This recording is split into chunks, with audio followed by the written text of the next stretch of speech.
મિત્રો સ્વાગત છે તમારું અમારી ચેનલ ગોગાની વાતોમાં।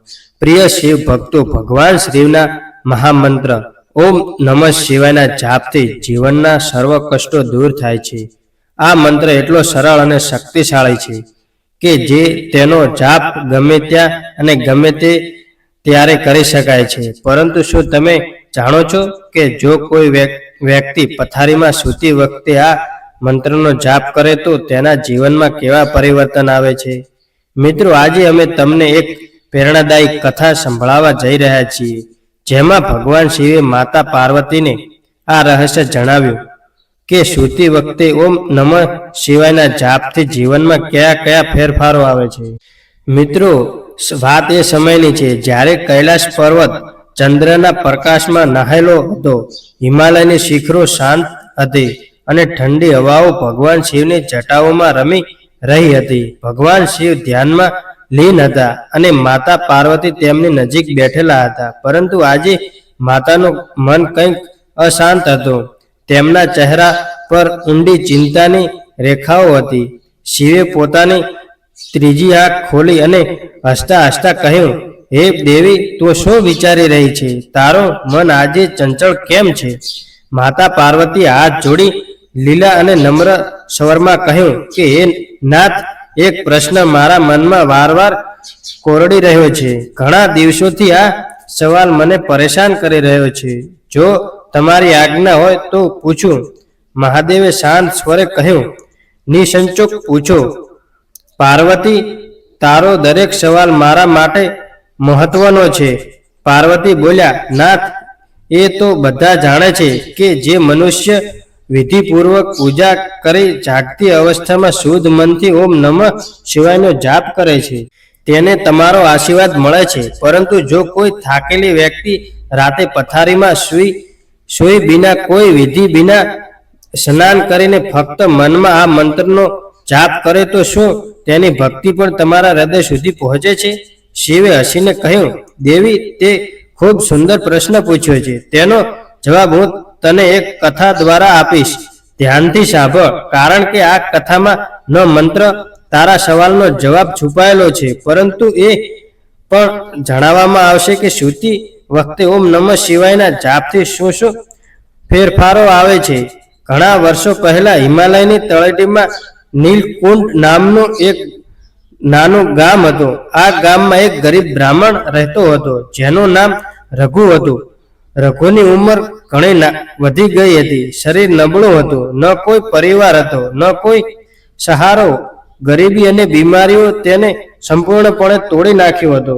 તેની પાસે ન સારું ભોજન હતું, ન સુંદર નિવાસ, એક ફૂટેલી ઝૂંપડીમાં તે જીવન વિતાવતો હતો। પરંતુ રઘુ પાસે એક અમૂલ્ય સંપત્તિ હતી, તેની શિવ ભક્તિ। રઘુને બાળપણથી જ ભગવાન શિવ પર અટલ વિશ્વાસ હતો। તેની માતા તેને શિવની કથાઓ સંભળાવતી હતી।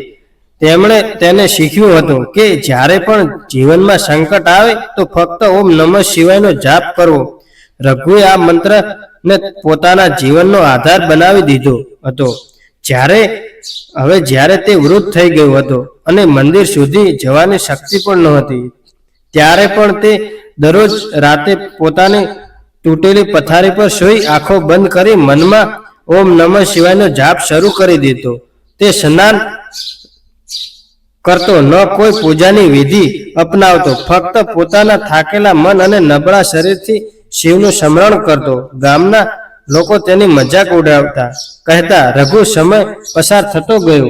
રઘુની ભક્તિ દિવસે દિવસે ગાઢ થતી ગઈ। જીવનમાં કોઈ ફેરફાર ન હતો, ગરીબી, એકલતા, નબળાઈ, પરંતુ તેના અંતરમાં એક દિવ્ય શાંતિનો જન્મ થઈ ચૂક્યો હતો। જ્યારે તે રાતે ઓમ નમઃ શિવાયનો જાપ કરતો તો તેને લાગતું કે કોઈ તેની પુકાર સાંભળી રહ્યું। પછી આવી પૂર્ણિમાની રાત, ચાંદની રઘુની ઝૂંપડીમાં ડોકિયું કરી રહી હતી। રઘુએ હંમેશની જેમ જાપ શરૂ કર્યો। મંત્રની લયમાં ડૂબેલો તે અચાનક એક સુગંધથી ઘેરાઈ ગયો। ચંદન અને ફૂલોની મહેક। તેણે આંખો ખોલી, સામે સ્વયં ભગવાન શિવ ઉભેલા હતા। તેમનું મસ્તક ચંદ્રમાંથી થોભી ગયું હતું, ગંગા તેમની જટાઓમાંથી વહી રહી હતી। રઘુ કાંપતા સ્વરે બોલ્યો, હે પ્રભુ, શું આ સપનું છે? શિવે કહ્યું, રઘુ, આ સપનું નથી. તે મને શરીરથી નહીં પણ મન અને આત્માથી પોકાર્યો છે. તારો દરેક જાપ મારી પાસે પહોંચ્યો છે. હવે તારા સ્વર્ગ પાપો કપાઈ ગયા છે.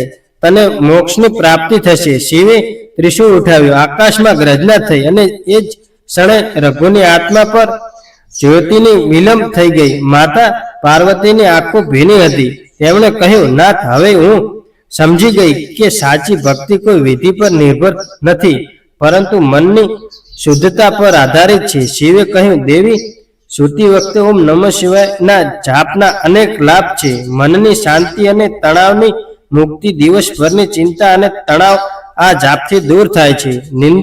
નિંદર ગાઢ અને સુખ આવે છે. નકારાત્મક ઉર્જાથી રક્ષણ, રાતે નકારાત્મક શક્તિઓ સક્રિય હોય છે. આ મંત્ર રક્ષણ કવચની જેમ કામ કરે છે.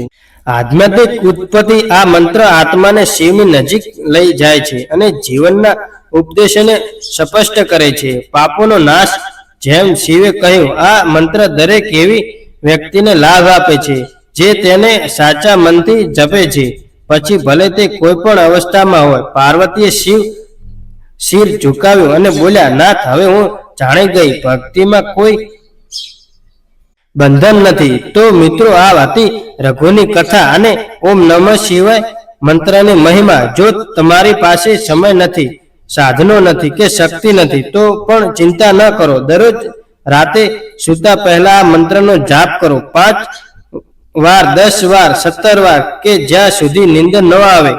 આ મંત્ર તમારું જીવન બદલી શકે છે. મિત્રો, આશા રાખીએ છીએ કે તમને આ વિડીયો પસંદ આવ્યો હશે.